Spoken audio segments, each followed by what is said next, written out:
जो मनुष्य रविवार के दिन पूर्ण श्रद्धा और विश्वास से सूर्यदेव की कथा सुनता है, उसके जीवन के सारे कष्ट दूर हो जाते हैं।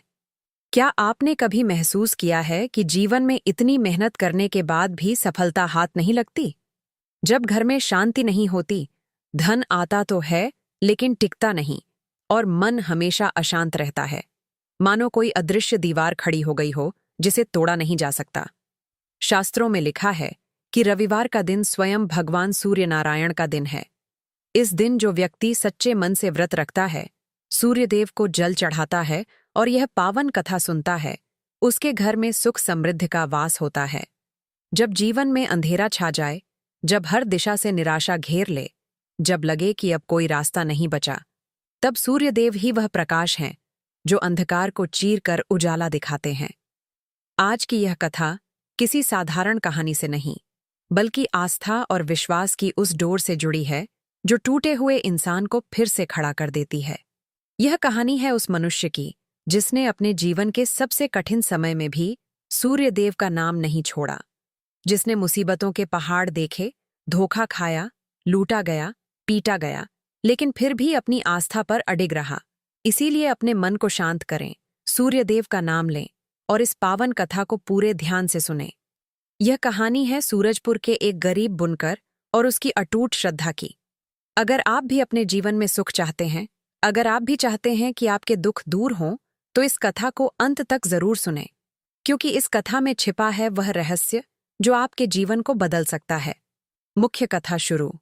बहुत समय पहले की बात है, जब इस धरती पर सत्य और धर्म का राज्य था। उत्तर भारत में सूरजपुर नाम का एक छोटा सा नगर था। वह नगर इतना सुंदर था कि जो भी वहां आता मंत्रमुग्ध हो जाता। नगर के चारों ओर हरे भरे खेत थे, एक ओर पहाड़ियां थीं जिन पर घने जंगल थे, और दूसरी ओर एक निर्मल नदी बहती थी। उस नदी का पानी इतना साफ था कि उसमें मछलियां तैरती दिखाई देती थीं। नगर में रंग बिरंगे घर थे, बड़े बड़े मंदिर थे, और बाजार में हमेशा रौनक रहती थी। वहां तरह तरह के कारीगर और व्यापारी रहते थे। कोई लोहार था तो कोई बढ़ई, कोई सुनार था तो कोई कपड़े का व्यापारी। हर कोई अपने काम में मग्न रहता था और ईमानदारी से अपनी रोजी रोटी कमाता था। उसी नगर के एक कोने में, नदी के किनारे से थोड़ी दूर, सूरज नाम का एक बुनकर रहता था। सूरज का घर बहुत छोटा और साधारण था। मिट्टी की दीवारें, खपरेल की छत और सामने एक छोटा सा आंगन जहां उसकी पत्नी देवकी तुलसी का पौधा और कुछ फूलों के पौधे लगाती थीं। सूरज बहुत ही ईमानदार, सरल स्वभाव का और मेहनती इंसान था। उसके चेहरे पर हमेशा संतोष की झलक रहती थी। भले ही उसके पास धन दौलत की कमी थी, लेकिन मन का सुकून जरूर था। सूरज सुबह सूरज निकलने से भी पहले उठ जाता था। वह नदी पर स्नान करने जाता, फिर घर आकर सबसे पहले सूर्यदेव को जल चढ़ाता और उसके बाद अपने काम में लग जाता। वह करघे पर सुंदर सुंदर कपड़े बुनता था, रेशमी साड़ियाँ, सूती कुर्ते, रंग बिरंगी चादरें। उसके हाथों में एक अद्भुत कला थी। जब वह करघे पर बैठता और धागों को आपस में गूंथता, तो ऐसे नमूने बनते कि देखने वाले की आंखें ठहर जातीं।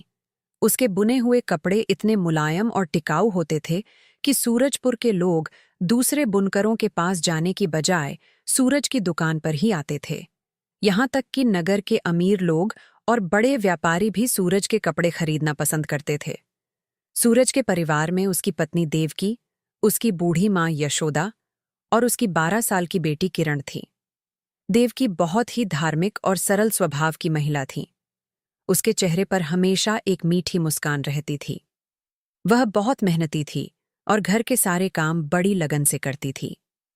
सुबह उठकर सबसे पहले वह घर की साफ सफाई करती, फिर तुलसी के पौधे में पानी देती और उसके बाद भगवान की पूजा में बैठ जाती।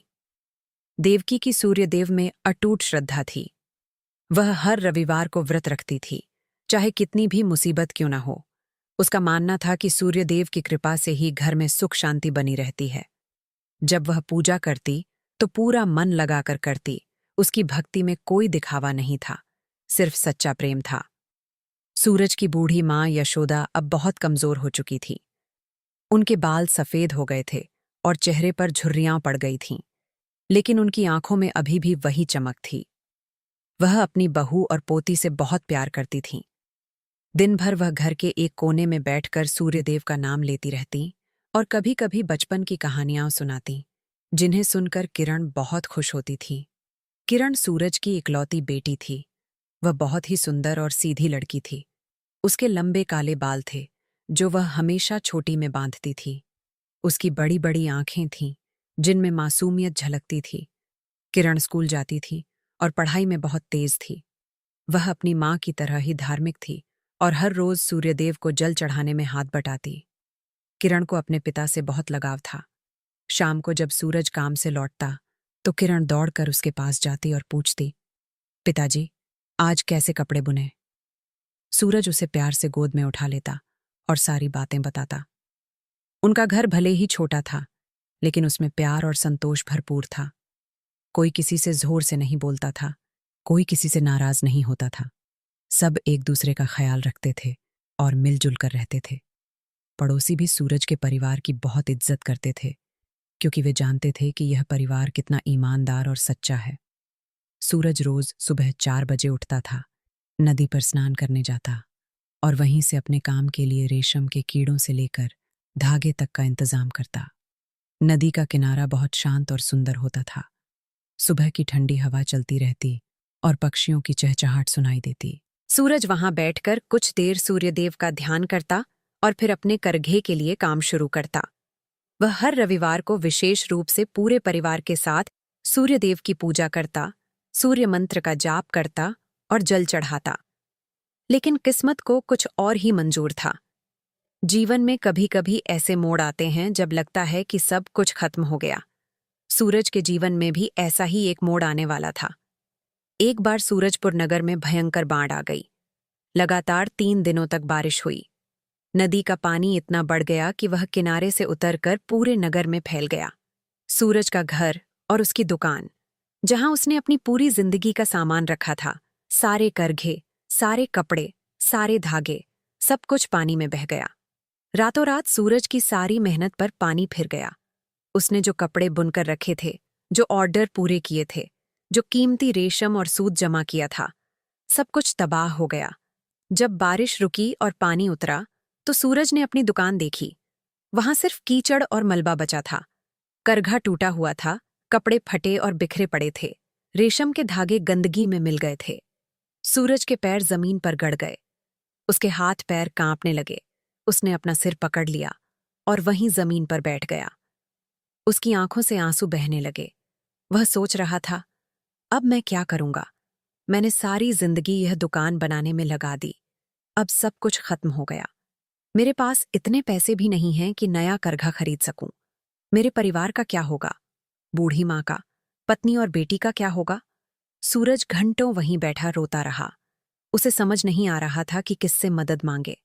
नगर के और भी कई लोग बाढ़ की मार झेल रहे थे। सबकी अपनी अपनी मुसीबतें थीं। दोपहर होने तक सूरज वहीं बैठा रहा। फिर धीरे धीरे उसने हिम्मत जुटाई और घर की ओर लौटने लगा। उसके कदम बहुत भारी हो रहे थे। रास्ते भर वह सोचता रहा कि घर जाकर क्या बताएगा, कैसे अपने परिवार को यह दुखद खबर सुनाएगा। जब सूरज घर पहुंचा तो शाम हो चुकी थी। घर पर देवकी, किरण और बूढ़ी माँ उसका इंतजार कर रहे थे। जैसे ही सूरज अंदर दाखिल हुआ, देवकी ने उसकी हालत देखी। चेहरा उतरा हुआ, आंखें लाल, कपड़े कीचड़ से सने। देवकी घबरा गई। उसने पूछा, स्वामी, क्या हुआ? आप ऐसे परेशान क्यों हैं? सूरज ने कुछ नहीं कहा। वह चुपचाप अंदर गया और एक कोने में बैठ गया। देवकी ने फिर पूछा तो सूरज ने रोते हुए सारी बात बता दी। उसने बताया कि दुकान पूरी तरह तबाह हो गई है, सब कुछ खत्म हो गया है। ये सुनते ही पूरे परिवार पर मानो बिजली गिर गई। देवकी की आंखों में आंसू आ गए, लेकिन उसने खुद को संभाला। उसने सूरज के पास जाकर उसका हाथ पकड़ा और कहा, स्वामी, चिंता मत करो। सूर्यदेव जो भी करते हैं, अच्छे के लिए ही करते हैं। हम फिर से शुरुआत करेंगे। सूरज को अपनी पत्नी की बातों से थोड़ा सहारा मिला, लेकिन उसका दिल अभी भी बहुत भारी था। किरण अपने पिता से लिपटकर रोने लगी। बूढ़ी माँ ने भी अपने आंसू पोंछे और कहा, बेटा, घबराओ मत, सूर्यदेव पर भरोसा रखो।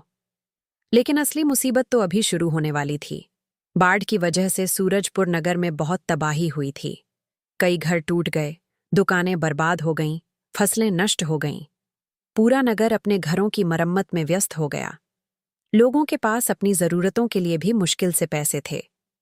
किसी को भी नए कपड़े खरीदने की जरूरत नहीं थी। सूरज ने किसी तरह थोड़ा सा पुराना सूत जुटाया।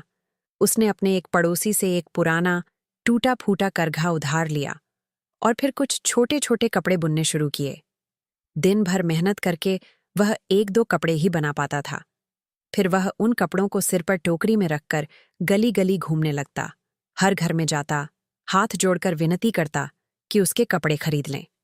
लेकिन लोग मना कर देते। कोई कहता, अभी जरूरत नहीं है। कोई कहता, अभी पैसे नहीं हैं।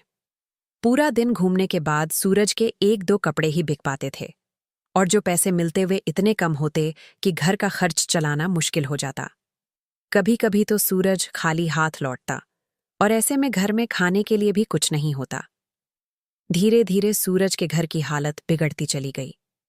जो थोड़ी बहुत जमा पूंजी थी वह भी खत्म हो गई।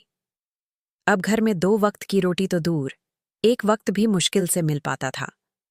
देवकी बहुत कोशिश करती कि थोड़े में ही सबका पेट भर जाए, लेकिन यह आसान नहीं था। कभी कभी वह खुद भूखी सो जाती और अपना हिस्सा बच्चों को दे देती। सूरज की बूढ़ी माँ की तबीयत बिगड़ने लगी। उन्हें बुखार आने लगा, शरीर में दर्द रहने लगा, खांसी होने लगी। उन्हें दवाई की जरूरत थी, लेकिन सूरज के पास दवाई खरीदने के भी पैसे नहीं थे। वह बहुत परेशान रहता। उसने पड़ोसियों से उधार मांगने की कोशिश की, लेकिन किसी ने नहीं दिया। गरीब आदमी के घर कोई नहीं जाना चाहता। सूरज का दिल टूट रहा था। वह देख रहा था कि उसकी माँ तड़प रही है और वह कुछ नहीं कर पा रहा। एक दिन किरण स्कूल से रोती हुई घर आई। उसके कपड़े फटे हुए थे और चेहरे पर उदासी थी। देवकी ने पूछा, बेटा, क्या हुआ? तुम रो क्यों रही हो? किरण ने रोते हुए बताया कि स्कूल में उसकी सहेलियों ने उसका मजाक उड़ाया। उन्होंने कहा, देखो, किरण के कपड़े कितने फटे हैं, उसके जूते भी टूटे हैं। यह बहुत गरीब है, इसके साथ मत खेलो। किरण ने कहा, माँ, मुझे स्कूल नहीं जाना। सब मेरा मजाक उड़ाते हैं। मुझे शर्म आती है। देवकी ने बेटी को गले से लगाया और उसके आंसू पोंछे। उसने कहा, बेटी, रो मत। हम गरीब जरूर हैं, लेकिन हमारे मन में कोई बुराई नहीं है। सूर्यदेव हमें जल्द ही अच्छे दिन देंगे। लेकिन अंदर ही अंदर देवकी का दिल बुरी तरह टूट रहा था। एक माँ होने के नाते वह अपनी बेटी को खुश नहीं रख पा रही थी, नए कपड़े नहीं दिला पा रही थी। रात को जब किरण सो गई तो देवकी फूट फूट कर रोई। सूरज भी रोया, लेकिन उसके पास कोई उपाय नहीं था। सूरज ने हार नहीं मानी। वह और भी मेहनत करने लगा। दिन रात काम करता, कभी कपड़े बुनता तो कभी मजदूरी करने चला जाता। उसने एक धनी व्यापारी के घर में बगीचे की खुदाई का काम किया, एक मंदिर की सफाई का काम किया, लोगों के घरों में दीवारें बनाने का काम किया, हर तरह का काम किया। लेकिन कितनी भी मेहनत कर ले, उसकी किस्मत साथ नहीं दे रही थी। जो भी पैसा वह कमाता, वह किसी न किसी मुसीबत में खर्च हो जाता, कभी माँ की दवाई में तो कभी घर की मरम्मत में। ऐसा लगता था जैसे किस्मत ने ही सूरज से मुंह मोड़ लिया हो। कई बार सूरज को लगता कि शायद सूर्यदेव उससे नाराज हैं। शायद उसने किसी पिछले जन्म में कोई बहुत बड़ा पाप किया है, जिसकी सजा भुगतनी पड़ रही है। लेकिन फिर उसे अपनी पत्नी देवकी की याद आती।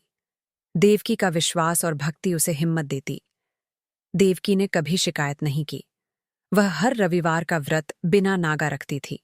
चाहे घर में खाने को कुछ हो या न हो, वह अपना व्रत नहीं तोड़ती। वह रोज सुबह उठकर सूर्यदेव की पूजा करती और प्रार्थना करती, हे भगवान सूर्यदेव, मेरे परिवार पर कृपा करें, हमें इस मुसीबत से निकालें। उसे पूरा विश्वास था कि एक दिन सूर्यदेव जरूर उनकी सुनेंगे। फिर एक दिन ऐसा हुआ जिसने सूरज की जिंदगी की दिशा ही बदल दी। सूरज उस दिन सुबह सुबह नदी के किनारे स्नान करने गया था। नदी का पानी अब शांत हो चुका था और आसमान साफ था। सूरज ने स्नान किया, फिर उसने सूर्यदेव को जल चढ़ाया और ध्यान लगाकर बैठ गया। तभी उसने देखा कि एक बहुत बूढ़ा संत नदी में डूब रहा है। वह संत बहुत कमजोर था और पानी के तेज बहाव में संभल नहीं पा रहा था। डूबता जाता, फिर ऊपर आता। उसके मुंह से बचाओ बचाओ की आवाजें आ रही थीं। सूरज ने यह देखा तो उसे देर नहीं लगी। वह अपना सब कुछ छोड़कर तुरंत पानी में कूद गया। उसे तैरना आता था, इसलिए वह तेजी से उस संत के पास पहुंचा, उन्हें पकड़ लिया और किनारे की ओर खींचने लगा। पानी का बहाव तेज था और सूरज को बहुत मेहनत करनी पड़ी, लेकिन उसने हिम्मत नहीं हारी। कुछ मिनटों की जद्दोजहद के बाद वह संत को सुरक्षित किनारे पर ले आया। संत बेहोश हो चुके थे। सूरज ने तुरंत उनके पेट पर दबाव डाला, पानी निकाला और थोड़ी देर बाद संत को होश आया। उन्होंने खांसते हुए पानी उगला। सूरज ने संत को बैठाया और उनकी पीठ पर हाथ फेरा। उसने पूछा, बाबा, आप ठीक तो हैं? संत ने कुछ देर में अपनी सांसें संभालीं, फिर उन्होंने सूरज की ओर देखा।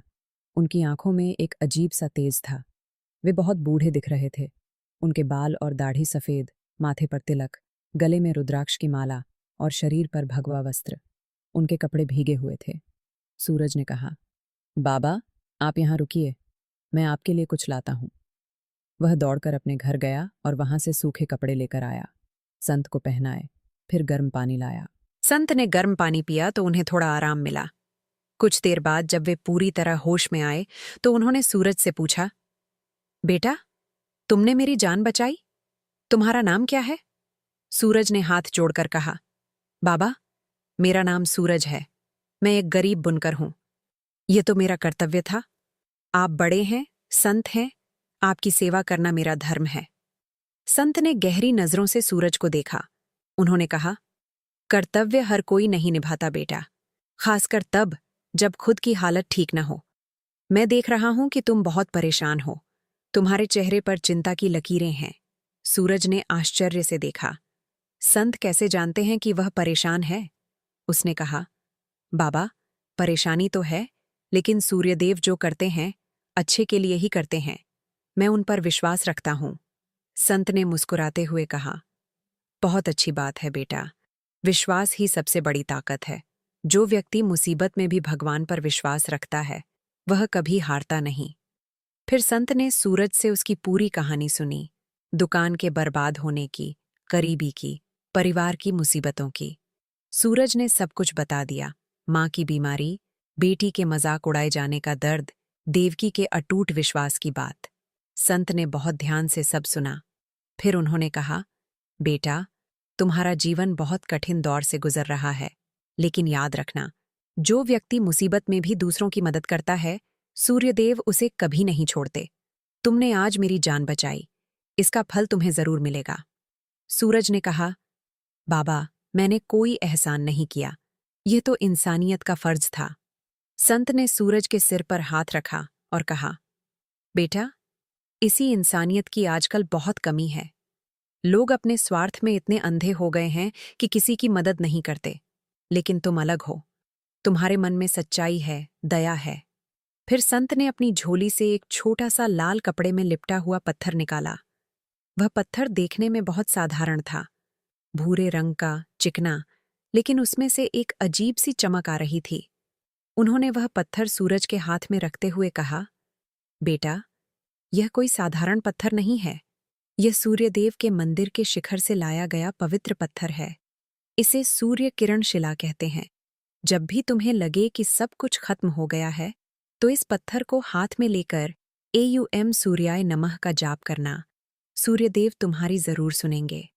सूरज ने वह पत्थर बहुत सम्मान से लिया। उसे पत्थर में कुछ खास नहीं दिखा, लेकिन संत ने जो कहा वह उसे मान गया। उसने पत्थर को अपने कुर्ते की जेब में रख लिया। संत ने फिर से मुस्कुराते हुए कहा, याद रखना बेटा, रविवार का दिन सूर्यदेव का दिन है। तुम्हारी पत्नी जो व्रत रखती है उसका फल तुम्हें जरूर मिलेगा, लेकिन परीक्षा की घड़ी अभी खत्म नहीं हुई है। धैर्य रखना और विश्वास मत खोना। यह कहकर संत खड़े हो गए।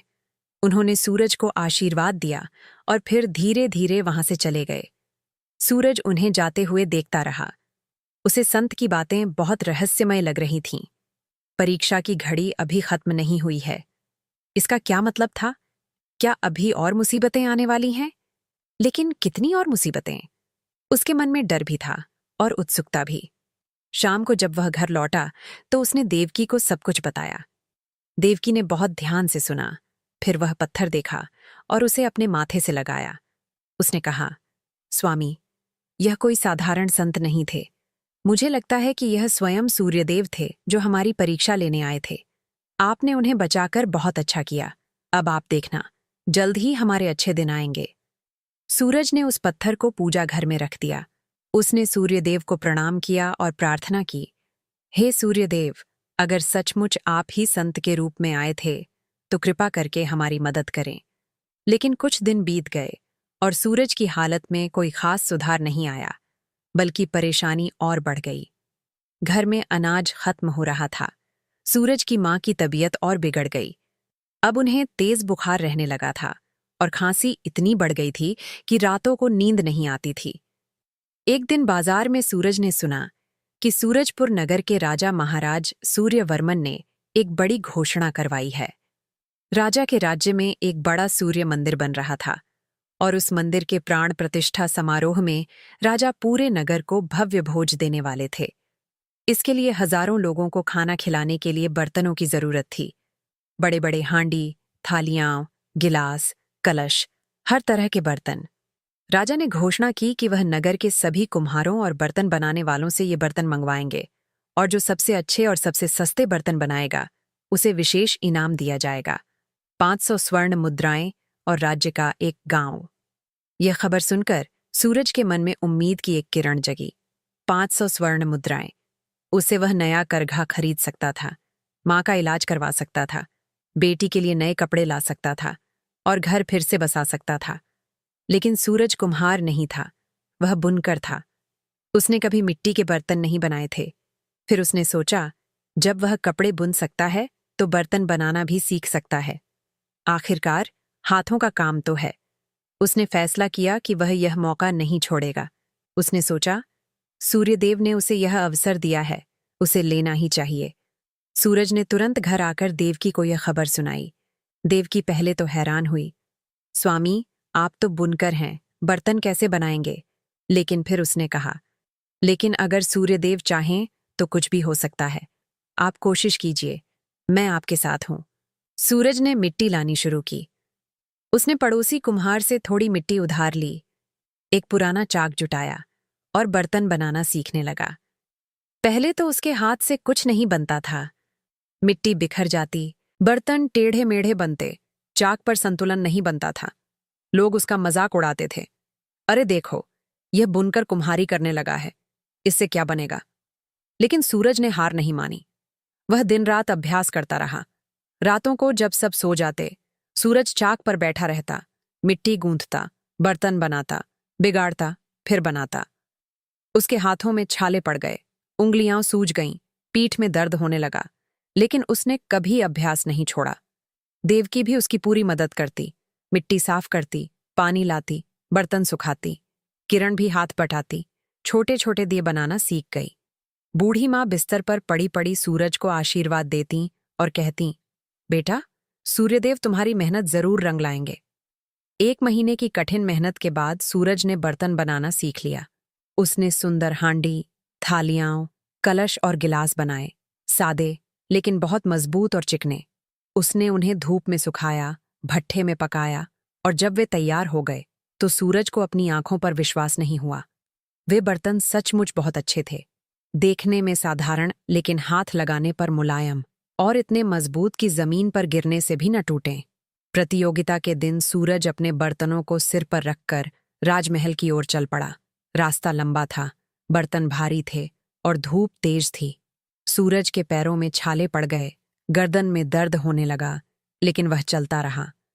रास्ते में उसने सोचा, अगर वह जीत गया तो सारी मुसीबतें खत्म हो जाएंगी। वह अपनी मां का इलाज करवाएगा, बेटी के लिए नई ड्रेस लाएगा, देवकी के लिए सोने की बिंदी लाएगा और एक नया करघा खरीदेगा। उसकी आंखों में उम्मीद की चमक थी। राजमहल के दरबार में सैकड़ों कारीगर आए थे। कुछ के पास सोने चांदी के बर्तन थे, कुछ के पास रत्न जड़ित थालियां थीं, कुछ के पास बहुमूल्य पत्थरों के कलश थे। जब सूरज की बारी आई और उसने अपने साधारण मिट्टी के बर्तन राजा के सामने रखे तो पूरे दरबार में हंसी गूंज उठी। एक मंत्री ने ताना मारा, अरे, यह क्या ले आया? हमें रोटी पकाने के लिए हांडी चाहिए या चाय पीने के लिए गिलास? ये तो किसी झोंपड़ी में काम आएंगे, राजमहल में नहीं। लोग और जोर से हंसे। सूरज का सिर शर्म से झुक गया। उसे लगा कि उसने बहुत बड़ी गलती कर दी। उसकी आंखों में आंसू आ गए। वह वहां से भाग जाना चाहता था, लेकिन तभी राजा महाराज सूर्यवर्मन ने हाथ उठाकर सबको चुप करवाया। राजा बहुत बुद्धिमान और धर्मपरायण थे। वे उठे, सूरज के पास आए और उसके बर्तनों को ध्यान से देखने लगे। उन्होंने एक हांडी उठाई। वह बिल्कुल चिकनी थी, उस पर कोई दरार नहीं थी, भीतर की सतह एकदम समतल थी। उन्होंने एक थाली देखी। वह इतनी मजबूत थी कि उसे दोनों हाथों से दबाने पर भी नहीं टूटी। राजा ने कहा, यह बर्तन भले ही सोने चांदी के नहीं हैं, लेकिन इनकी गुणवत्ता अद्भुत है। इतने मजबूत और चिकने मिट्टी के बर्तन मैंने कभी नहीं देखे। ये बर्तन सालों तक चलेंगे और इनमें बना भोजन स्वास्थ्यवर्धक होगा। राजा ने सूरज से पूछा, तुम्हारा नाम क्या है और तुम क्या काम करते हो? सूरज ने कांपती आवाज में कहा, महाराज, मेरा नाम सूरज है। मैं एक गरीब बुनकर हूं। मेरी दुकान बाढ़ में बह गई थी, इसलिए मैंने बर्तन बनाना सीखा। यह मेरी पहली कोशिश है। राजा को सूरज की बात सुनकर और भी दया आई। उन्होंने कहा, सूरज, तुम्हारी मेहनत और लगन काबिल तारीफ है। तुम बुनकर हो, फिर भी इतने अच्छे बर्तन बनाए। यह तुम्हारी सच्चाई और मेहनत का कमाल है। मैं तुम्हें इस प्रतियोगिता का विजेता घोषित करता हूं। पूरा दरबार सन्न रह गया। लोग हैरान थे कि एक गरीब बुनकर ने सोने चांदी के बर्तनों को हरा दिया। सूरज की आंखों से खुशी के आंसू बहने लगे। वह राजा के पैरों पर गिर पड़ा और बोला, महाराज, आपने मुझ गरीब पर बहुत बड़ी कृपा की है। राजा ने उसे उठाया और कहा, सूरज, तुम्हें धन्यवाद देने की जरूरत नहीं है। तुमने अपनी मेहनत से यह जीत हासिल की है। राजा ने सेवकों को आदेश दिया, सूरज को 500 स्वर्ण मुद्राएं दी जाए और राज्य के एक छोटे से गांव का पट्टा भी दिया जाए। सेवक सोने के सिक्कों से भरी एक बड़ी थैली लेकर आया। सूरज ने वह थैली अपने हाथों में ली। उसे विश्वास नहीं हो रहा था कि यह सच है। उसने सोचा, शायद वह सपना देख रहा है, लेकिन यह सच था। उसने सचमुच जीत लिया था। सूरज ने राजा को प्रणाम किया और बहुत खुशी से राजमहल से बाहर आया। उसके हाथ में 500 स्वर्ण मुद्राओं की थैली थी। वह सोच रहा था, अब उसकी सारी मुसीबतें खत्म हो जाएंगी। वह नया करघा खरीदेगा, मां का इलाज करवाएगा, बेटी को नई ड्रेस दिलाएगा। उसका मन बहुत प्रसन्न था, लेकिन तभी एक बहुत बड़ी मुसीबत आ गई। नगर में कालू नाम का एक बहुत अमीर और बदमाश कुम्हार रहता था। वह भी इस प्रतियोगिता में हिस्सा लिया था और उसने सोचा था कि वही जीतेगा, क्योंकि उसके बर्तन बहुत महंगे और सजे धजे थे। लेकिन जब सूरज जीत गया तो कालू को बहुत गुस्सा आया। उसे लगा कि उसकी बेइज्जती हुई है, पूरे नगर में उसका मजाक उड़ेगा। कालू बहुत चालाक और बुरा इंसान था। उसने तुरंत एक योजना बनाई। उसने अपने कुछ गुंडों को बुलाया और उन्हें आदेश दिया कि जब सूरज राजमहल से बाहर आए तो उस पर हमला करो और उसकी सारी स्वर्ण मुद्राएं लूट लो। सूरज जब राजमहल से बाहर आ रहा था तो वे गुंडे छिपकर उसका इंतजार कर रहे थे। राजमहल से थोड़ी दूर एक सुनसान जगह थी। जैसे ही सूरज वहां पहुंचा, गुंडों ने उसे घेर लिया। 4-5 लोग, सब ताकतवर, हाथों में लाठियां। एक गुंडे ने कहा, अरे बुनकर, अपनी थैली दे दे, वरना बुरा होगा। सूरज घबरा गया।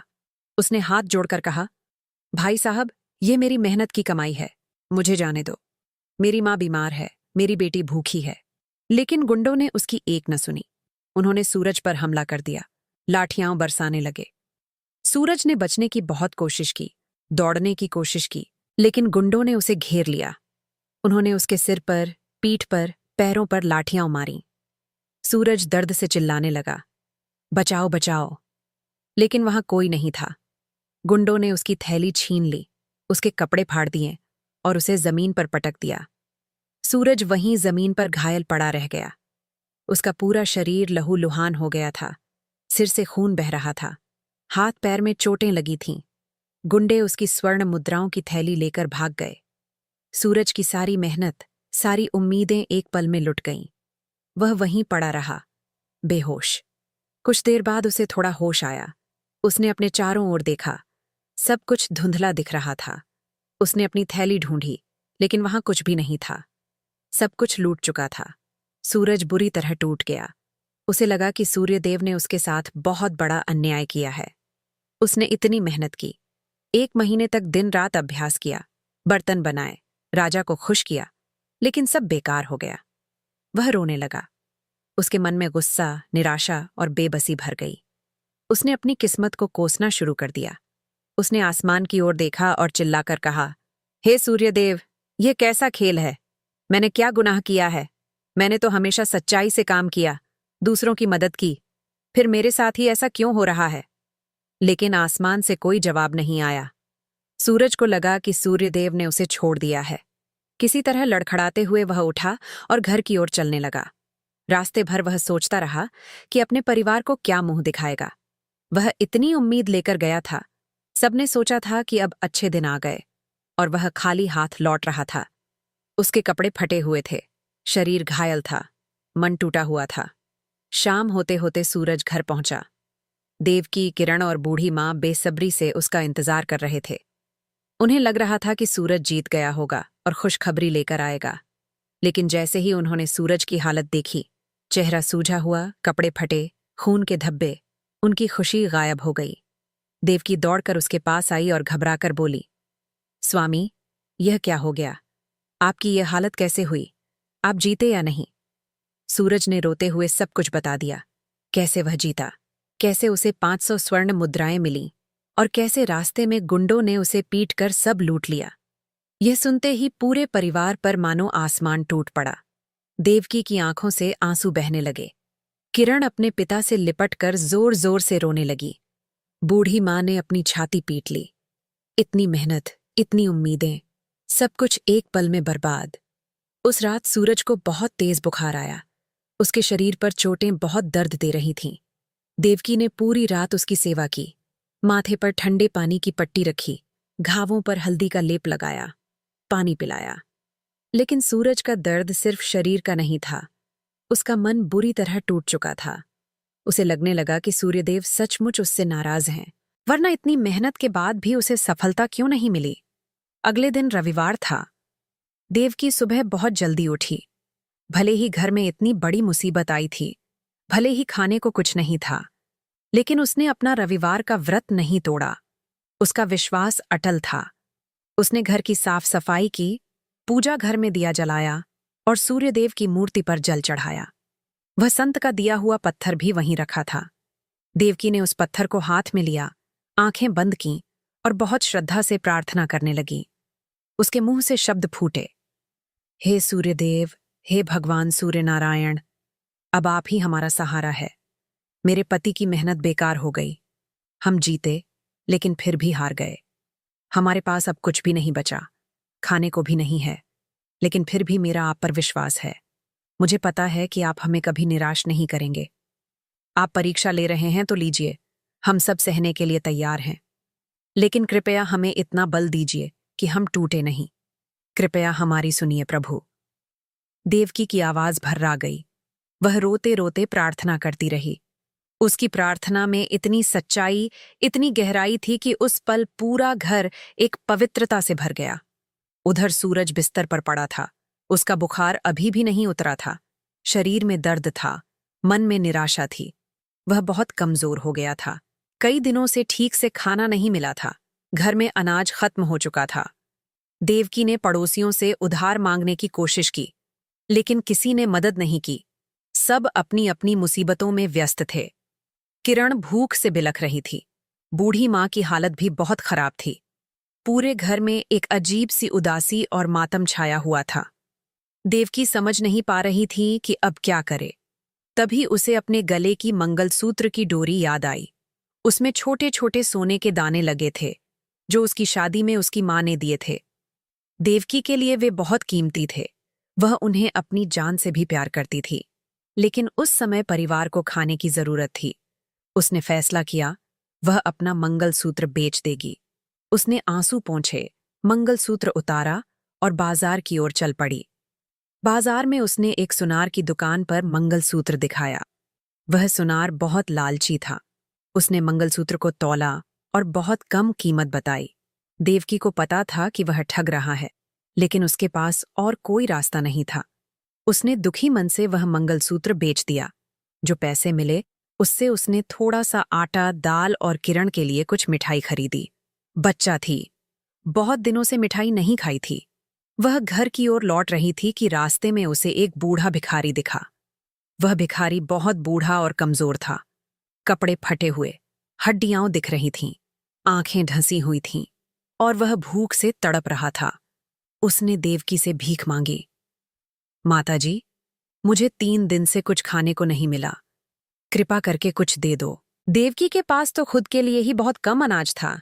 उसके घर में सब भूखे थे, लेकिन उसका दिल बहुत नरम था। उसे वह भिखारी बहुत दयनीय लगा। उसने सोचा, सूर्यदेव सबके दानी हैं। उन्होंने तो अपना सब कुछ दूसरों को दे दिया। अगर मैं भी थोड़ा दान करूंगी तो सूर्यदेव खुश होंगे।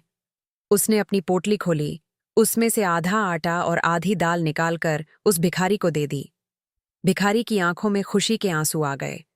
उसने देवकी को बहुत आशीर्वाद दिया। माताजी, तुम्हारा भला हो। सूर्यदेव तुम्हें सुखी रखें। तुम्हारे घर में हमेशा सुख समृद्धि रहे। देवकी ने बचा हुआ आटा और दाल लेकर घर लौटकर कुछ रोटियां बनाईं। रोटियां बहुत छोटी और कम थीं। उसने पहले अपनी सास को खिलाया, फिर बेटी को, फिर पति को। सबके पेट पूरी तरह नहीं भरे, लेकिन कम से कम भूख की आग थोड़ी शांत हुई। देवकी ने खुद कुछ नहीं खाया। उसने कहा कि उसका व्रत है, लेकिन सच तो यह था कि घर में इतना था ही नहीं। रात हो गई, पूरा नगर सो गया। चारों ओर सन्नाटा था। सूरज के घर में भी सब सो गए, लेकिन सूरज को नींद नहीं आ रही थी। उसके मन में बहुत से सवाल घूम रहे थे। अब आगे क्या होगा? कैसे अपने परिवार का पेट भरेगा? कैसे मां का इलाज करवाएगा? तभी अचानक उसे दरवाजे पर दस्तक की आवाज सुनाई दी। रात के इस समय कौन हो सकता है? सूरज डरते डरते उठा और दरवाजे की ओर गया। उसने धीरे से पूछा, कौन है? बाहर से एक परिचित आवाज आई, बेटा सूरज, मैं हूं, दरवाजा खोलो। सूरज ने दरवाजा खोला तो देखा वहीं बूढ़ा संत खड़ा था, जिसे उसने नदी से बचाया था। संत की आंखों में एक दिव्य चमक थी। चांदनी रात में उनका चेहरा और भी तेजस्वी लग रहा था। सूरज ने तुरंत हाथ जोड़े और कहा, बाबा, आइए, इस समय आप यहां कैसे? संत मुस्कुराते हुए अंदर आए। सूरज ने उन्हें बैठने को दिया। संत ने चारों ओर देखा। घर बहुत छोटा और साधारण था, लेकिन साफ सुथरा था। संत ने कहा, बेटा सूरज, मैं तुम्हें देखने आया हूं। मैं जानता हूं कि तुम बहुत मुसीबत में हो। सूरज ने आश्चर्य से पूछा, बाबा, आपको कैसे पता? संत ने कहा, बेटा, मुझे सब पता है। तुम्हारी दुकान बर्बाद हो गई। तुम प्रतियोगिता में जीते, लेकिन तुम्हारा इनाम लूट लिया गया। तुम्हें मारा पीटा गया। तुम्हारे घर में खाने को कुछ नहीं है। तुम्हारी मां बीमार है। तुम्हारा परिवार भूखा है। तुम्हारी पत्नी ने अपना मंगलसूत्र तक बेच दिया और फिर भी उसने आधा खाना एक भिखारी को दे दिया। सब पता है मुझे। सूरज की आंखों में आंसू आ गए। उसने कहा, बाबा, फिर भी मैंने अपना धर्म नहीं छोड़ा। मैंने किसी का बुरा नहीं किया। मेरी पत्नी ने आज भी रविवार का व्रत रखा, लेकिन फिर भी हमारे साथ ऐसा क्यों हो रहा है? संत ने गंभीर स्वर में कहा, बेटा, यह तुम्हारी परीक्षा है। सूर्यदेव अपने सच्चे भक्तों की परीक्षा लेते हैं। वे देखते हैं कि मुसीबत में भी तुम्हारा विश्वास कायम रहता है या नहीं। तुम्हारी परीक्षा बहुत कठिन रही। तुम्हारी मेहनत लुट गई। तुम्हें मारपीट झेलनी पड़ी। तुम्हारे परिवार को भूखा रहना पड़ा। लेकिन क्या तुमने अपना धर्म छोड़ा? नहीं।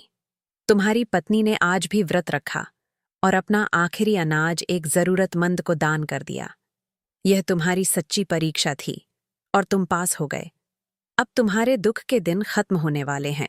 संत ने अपनी झोली से एक छोटा सा सोने का सिक्का निकाला। वह सिक्का देखने में बिल्कुल साधारण था, लेकिन उस पर सूर्यदेव की आकृति बनी हुई थी और उसमें से एक अजीब सी रोशनी फैल रही थी। संत ने वह सिक्का सूरज को देते हुए कहा, बेटा, यह कोई साधारण सिक्का नहीं है। यह सूर्य अमृत सिक्का है। इस सिक्के को अपने पास रखो। यह कभी खत्म नहीं होगा। जब भी तुम्हें धन की आवश्यकता हो, इस सिक्के को हाथ में लेकर एयूएम सूर्याय नमः का जाप करना और सिक्का उतना ही धन देगा जितनी तुम्हें जरूरत है। लेकिन याद रखना, इस सिक्के का उपयोग केवल ईमानदारी से कमाने के लिए करना, लालच में कभी नहीं। और हां, कल सुबह सूर्योदय से पहले अपनी पुरानी दुकान के खंडहर में जाना। वहां तुम्हें एक आश्चर्य मिलेगा। संत ने सूरज के सिर पर हाथ रखा, आशीर्वाद दिया और फिर दरवाजे की ओर चल पड़े। सूरज ने उन्हें रोकने की कोशिश की, लेकिन संत मुस्कुराते हुए बाहर चले गए। जब सूरज बाहर आया तो संत गायब हो चुके थे। वहां कोई नहीं था। सूरज हैरान रह गया। उसे लगा शायद यह कोई सपना था, लेकिन उसके हाथ में वह सोने का सिक्का था। यह सच था। संत सचमुच आए थे। अगली सुबह सूरज जल्दी उठा। उसका बुखार पूरी तरह उतर चुका था। शरीर में ताकत आ गई थी। उसे संत की बात याद आई। अपनी पुरानी दुकान के खंडहर में जाना। सूरज ने तुरंत फैसला किया, वह वहां जाएगा। उसने देवकी को जगाया और सारी बात बताई। देवकी को भी विश्वास नहीं हुआ। स्वामी, जल्दी जाइए और देखिए। मुझे लगता है सूर्यदेव ने हमारी सुन ली। सूरज घर से निकला और तेजी से नदी के किनारे अपनी पुरानी दुकान के खंडहर की ओर चल पड़ा। सूरज अभी पूरी तरह नहीं निकला था। आसमान में लाली छाई हुई थी। ठंडी हवा चल रही थी। सूरज का दिल तेजी से धड़क रहा था। वह सोच रहा था कि वहां क्या मिलेगा। जब वह उस जगह पर पहुंचा तो उसकी आंखें फटी की फटी रह गईं। उसे अपनी आंखों पर विश्वास नहीं हुआ। जहां कल तक सिर्फ मलबे का ढेर पड़ा था, वहां आज एक बिल्कुल नई दुकान खड़ी थी। और सिर्फ दुकान ही नहीं, एक पूरा करघा कारखाना। उस दुकान में 10 नए करघे लगे थे। रंग बिरंगे धागों की रीलें रखी थीं। रेशम और सूत के ढेर लगे थे। दीवारों पर सूर्यदेव की सुंदर तस्वीरें थीं और एक कोने में छोटा सा मंदिर बना था जिसमें सूर्यदेव की प्रतिमा स्थापित थी। सारा सामान बिल्कुल नया और चमकदार था। सूरज को विश्वास नहीं हो रहा था। उसने अपनी आंखों को मला और फिर से देखा। यह सच था। यह कोई सपना नहीं था। सूर्यदेव ने सचमुच चमत्कार कर दिया था। सूरज वहीं जमीन पर बैठ गया। उसके मुंह से अनायास ही एयुएम सूर्याय नमः निकलने लगा। वह खुशी के आंसू बहाते हुए बार बार सूर्यदेव का नाम ले रहा था। उसका दिल कृतज्ञता से भर गया। उसे लगा कि सूर्यदेव ने उसे छोड़ा नहीं था। वे सिर्फ उसकी परीक्षा ले रहे थे। सूरज तुरंत घर दौड़ा और अपने परिवार को यह खुशखबरी सुनाई। देवकी, किरण और बूढ़ी माँ सब बहुत खुश हुए।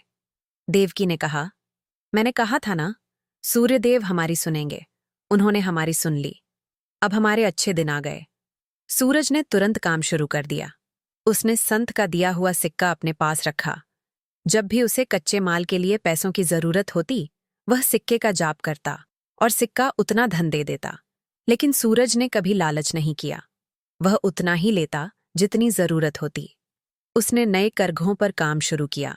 ऐसे सुंदर कपड़े बुनने लगा कि देखने वाले हैरान रह जाते थे। उसके कपड़ों की खासियत यह थी कि वे धूप में चमकते थे, मानो सूर्य की किरणें उनमें बस गई हों। लोग उन्हें सूर्य वस्त्र कहने लगे।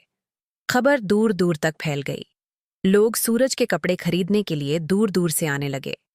पड़ोसी राज्यों के व्यापारी भी आने लगे। कुछ ही महीनों में सूरज की किस्मत पूरी तरह बदल गई। उसकी कमाई बहुत बढ़ गई।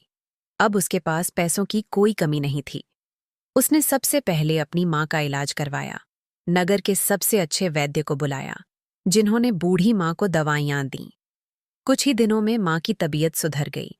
बुखार उतर गया, खांसी बंद हो गई और उनके शरीर में फिर से ताकत आ गई। सूरज ने अपनी बेटी किरण के लिए नए सुंदर कपड़े, नए जूते और स्कूल के लिए नई किताबें खरीदीं। उसने किरण को एक सुंदर सी सोने की चेन भी दिलाई। किरण बहुत खुश हुई। अब स्कूल में कोई उसका मजाक नहीं उड़ाता था। उसकी सहेलियां उसके नए कपड़े देखकर हैरान रह जातीं और पूछतीं, किरण, तुम्हें यह कहाँ से मिला? किरण गर्व से कहती, मेरे पिताजी ने बुना है।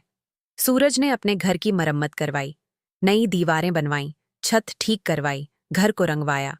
अब घर में अनाज के भंडार भरे थे। कभी किसी को भूखा नहीं सोना पड़ता था। देवकी के लिए सूरज ने नए गहने बनवाए, सोने की बिंदी, चांदी के पायल और एक नया मंगलसूत्र। जब देवकी ने वह मंगलसूत्र पहना तो उसकी आंखों में आंसू आ गए। उसे अपना पुराना मंगलसूत्र याद आया जो उसे बेचना पड़ा था। लेकिन अब सूर्यदेव ने उसे 100 गुना लौटा दिया था। घर में खुशियां लौट आईं। सूरज और उसका परिवार बहुत संतुष्ट और खुश था। लेकिन सूरज ने कभी अपनी सफलता का घमंड नहीं किया। वह रोज सुबह उठकर सूर्यदेव को जल चढ़ाता, पूजा करता और उस पवित्र सिक्के को प्रणाम करता।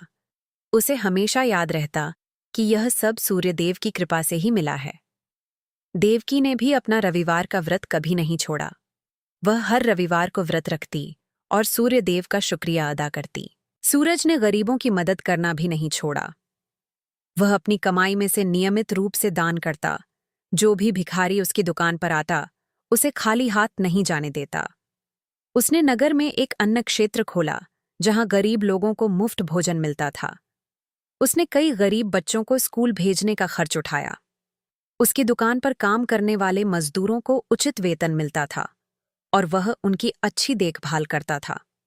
कुछ महीने और बीत गए। सूरज की दुकान अब पूरे सूरजपुर नगर में सबसे मशहूर हो गई थी। उसके सूर्य वस्त्र इतने लोकप्रिय हो गए थे कि लोग महीनों पहले ऑर्डर देते थे। पड़ोसी नगरों से भी लोग आने लगे, यहां तक कि राजा महाराज सूर्यवर्मन ने भी सूरज से अपने राजपरिवार के लिए विशेष वस्त्र मंगवाए। एक दिन राजा ने सूरज को राजमहल बुलवाया। राजा ने कहा, सूरज, मैंने सुना है कि तुम्हारे कपड़ों में चमत्कारी शक्ति है। जो उन्हें पहनता है उसके दुख दूर हो जाते हैं। क्या यह सच है? सूरज ने हाथ जोड़कर कहा, महाराज, यह सब सूर्यदेव की कृपा है। एक संत ने मुझे आशीर्वाद दिया था, उसी के प्रभाव से मेरे बुने हुए कपड़े दिव्य बन गए हैं। इनमें कोई जादू नहीं है, सिर्फ सूर्यदेव का आशीर्वाद है। राजा ने कहा, तो फिर मेरे लिए भी एक वस्त्र बुनो। अगर सचमुच उसमें दिव्य शक्ति हुई तो मैं तुम्हें और भी बड़ा इनाम दूंगा। सूरज ने राजा के लिए एक सुंदर रेशमी वस्त्र बुना। उसमें सूर्यदेव की आकृति बुनी, चारों ओर सूर्य की किरणों के नमूने बनाए। जब राजा ने वह वस्त्र पहना तो उन्हें एक अद्भुत शक्ति का अनुभव हुआ। उनके शरीर का सारा दर्द दूर हो गया, मन शांत हो गया और उनके राज्य में सुख समृद्धि आने लगी। राजा बहुत प्रसन्न हुए और उन्होंने सूरज को राज्य का मुख्य दस्तकार, मास्टर वीवर, नियुक्त कर दिया। सूरज की कहानी पूरे प्रदेश में फैल गई। लोग उसे एक संत के रूप में देखने लगे। लेकिन एक और परीक्षा बाकी थी। वह कालू कुम्हार, जिसने सूरज को लूटा था, अब और भी जल रहा था। उसने सूरज को बर्बाद करने की एक नई योजना बनाई। उसने नगर में अफवाह फैलानी शुरू कर दी कि सूरज ने काला जादू किया है, उसके कपड़ों में भूत प्रेत हैं और जो उन्हें पहनेगा वह पागल हो जाएगा। कुछ अनपढ़ और डरपोक लोग इस अफवाह पर विश्वास करने लगे। सूरज की दुकान पर आने वालों की संख्या थोड़ी कम होने लगी। एक रात कालू ने अपनी योजना को अंजाम देने का फैसला किया। उसने कुछ गुंडों को पैसे देकर सूरज की दुकान में आग लगाने के लिए भेजा। रात के समय जब पूरा नगर सो रहा था, वे गुंडे चुपचाप सूरज की दुकान के पास पहुंचे और उसमें आग लगा दी। आग बहुत तेजी से फैलने लगी। लकड़ी के करघों ने आग पकड़ ली, धागे जलने लगे और जल्द ही पूरी दुकान में आग लग गई। आग की लपटें आसमान को छूने लगीं। सूरज को जल्द ही इसकी खबर मिली। वह दौड़ता हुआ अपनी दुकान पर पहुंचा। उसकी दुकान जल रही थी। आग की लपटें बहुत भयंकर थीं। उसके सारे करघे, सारे कपड़े, सारा सामान आग में जल रहा था। सूरज यह देखकर बुरी तरह टूट गया। उसे लगा कि फिर से सब कुछ खत्म हो गया। उसने बहुत कोशिश की आग बुझाने की। नगर के लोग भी आए, सबने मिलकर पानी डाला, लेकिन आग बहुत तेज थी। सूरज वहीं जमीन पर बैठ गया।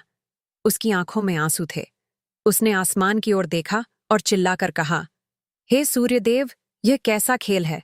आपने मुझे उठाया और फिर से गिरा दिया। क्या यह परीक्षा कभी खत्म नहीं होगी? तभी अचानक एक चमत्कार हुआ। सूरज की जेब में वह सोने का सिक्का था। वह अपने आप गर्म हो गया और उसमें से एक तेज धूप निकलने लगी। वह धूप इतनी तेज थी कि पूरा आसमान उजियारा हो गया। उस धूप ने आग को ऐसे छुआ मानो पानी छुआ हो। आग तुरंत बुझ गई और दुकान को कोई नुकसान नहीं हुआ। सारे करघे, सारे कपड़े, सारा सामान बिल्कुल सुरक्षित था, मानो आग लगी ही न हो। लोग हैरान रह गए। कालू ने यह चमत्कार देखा तो वह डर से कांपने लगा। उसे लगा कि सूर्यदेव सचमुच सूरज के साथ हैं। अगले दिन कालू पकड़ा गया। किसी गुंडे ने उसे बेच दिया। सिपाही कालू को राजा के सामने लेकर आए। राजा ने पूछताछ की। कालू ने अपना जुर्म कबूल कर लिया। राजा ने उसे कठोर सजा का आदेश दिया। उसे काल कोठरी में डाल दिया गया। लेकिन सूरज ने राजा से प्रार्थना की, महाराज, कृपया इसे माफ कर दीजिए। यह जलन में अंधा हो गया था। सूर्यदेव ने हमें सिखाया है, क्षमा करना सबसे बड़ा धर्म है। राजा सूरज की उदारता देखकर दंग रह गए। उन्होंने कालू को माफ कर दिया, लेकिन चेतावनी दी, अगर दोबारा ऐसा किया तो मौत की सजा दी जाएगी। कालू सूरज के पैरों पर गिर पड़ा और रोने लगा। उसने कहा, सूरज भाई, मुझे माफ कर दो। मैं बहुत बुरा इंसान हूं। तुमने मेरी जान बचाई। आज से मैं तुम्हारा साथ दूंगा, कभी बुरा नहीं करूंगा। सूरज ने कालू को उठाया और गले लगाया। उसने कहा, भाई, सूर्यदेव सबके लिए समान है, चाहे कोई अमीर हो या गरीब, अच्छा हो या बुरा, बस सच्चे मन से उनकी शरण में आओ। कालू ने उसी दिन से अपनी जिंदगी बदल दी। उसने बुरे काम छोड़ दिए, सूर्यदेव की भक्ति शुरू कर दी और सूरज के साथ मिलकर गरीबों की मदद करने लगा। साल दर साल बीतते गए। सूरज बूढ़ा हो गया, उसके बाल सफेद हो गए, चेहरे पर झुर्रियां पड़ गईं, लेकिन उसकी भक्ति और सेवा भाव कभी कम नहीं हुआ। वह हर सुबह उठकर सूर्यदेव को जल चढ़ाता, गरीबों को खाना खिलाता और अपने कारखाने में काम करता। उसकी बेटी किरण बड़ी हो गई और उसकी शादी एक अच्छे परिवार में हुई। किरण ने अपने पिता की तरह ही दान, पुण्य और भक्ति के मार्ग को अपनाया। एक दिन सूरज बहुत बूढ़ा हो गया। उसने महसूस किया कि अब उसका समय पूरा हो रहा है। उसने अपने परिवार, अपने मित्रों और नगर के लोगों को इकट्ठा किया। उसने अंतिम संदेश दिया, मेरे प्यारे लोगों, मैंने अपनी जिंदगी में बहुत कष्ट देखे। मेरी दुकान बर्बाद हुई, मुझे लूटा गया, मारा गया, मेरे परिवार को भूखा रहना पड़ा, लेकिन मैंने कभी सूर्यदेव पर से विश्वास नहीं खोया। मेरी पत्नी ने कभी अपना रविवार व्रत नहीं छोड़ा और सूर्यदेव ने हमारी सुन ली। उन्होंने हमें सब कुछ दिया। तुम सब भी हमेशा सूर्यदेव की पूजा करना, हर रविवार व्रत रखना, गरीबों की मदद करना और किसी से बुराई मत करना। क्षमा करना सीखो, यही सच्चा धर्म है। सूरज की आवाज भर्रा गई। उसकी आंखों में आंसू थे, लेकिन वे खुशी के आंसू थे। उसी रात सूरज को फिर से वही संत के दर्शन हुए, लेकिन इस बार संत का असली रूप प्रकट हुआ। वे साक्षात भगवान सूर्य नारायण थे। उनके रथ पर 7 घोड़े थे। उनके शरीर से तेज फैल रहा था और उनके हाथों में कमल के फूल थे। उन्होंने सूरज से कहा, बेटा सूरज, तुमने अपनी जिंदगी बहुत अच्छी तरह जी। तुमने हर परीक्षा में सफलता पाई। तुमने मुसीबतों में भी मुझ पर विश्वास रखा, दूसरों की मदद की, अपने दुश्मन को भी माफ किया। अब तुम्हारा समय पूरा हुआ। चलो मेरे साथ, सूर्यलोक चलो, वहां तुम्हें शाश्वत शांति मिलेगी। सूरज ने हाथ जोड़े। उसकी आंखों से खुशी के आंसू बह रहे थे। उसने कहा, प्रभु, मैं धन्य हो गया। आपके दर्शन हो गए